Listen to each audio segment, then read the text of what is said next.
రెండు రాష్ట్రాలు అభివృద్ధి పదం వైపు నడిపించే విధంగా ఒకరికి ఒకరు సహకరించుకొని ముందుకు వెళ్ళాలని ఆకాంక్షించను. అదేవిధంగా తెలంగాణ రాష్ట్ర ప్రభుత్వం తరఫున కొండ మీద ఒక సత్రం నిర్మాణము, కళ్యాణ మండపం నిర్మించి తెలంగాణ నుంచి వచ్చే భక్తులకే కాకుండా దేశం నలుమూలల నుంచి స్వామివారిని సందర్శించుకునే భక్తులందరికీ కూడా సౌకర్యాలు కల్పించడంలో తెలంగాణ రాష్ట్ర ప్రభుత్వం కూడా భాగస్వామ్యం తీసుకోవాలనుకుంటుంది.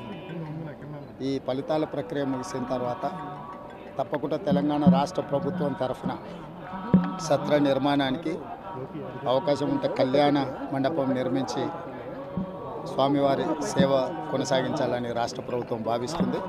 తప్పకుండా తొందరలోనే ఆంధ్రప్రదేశ్ ముఖ్యమంత్రిని కలిసి విజ్ఞప్తి చేసి ఇక్కడ స్వామివారి సేవలో తెలంగాణ రాష్ట్ర ప్రభుత్వం కూడా భాగస్వామ్యం తీసుకోవాలని కోరుకుంటున్నాను.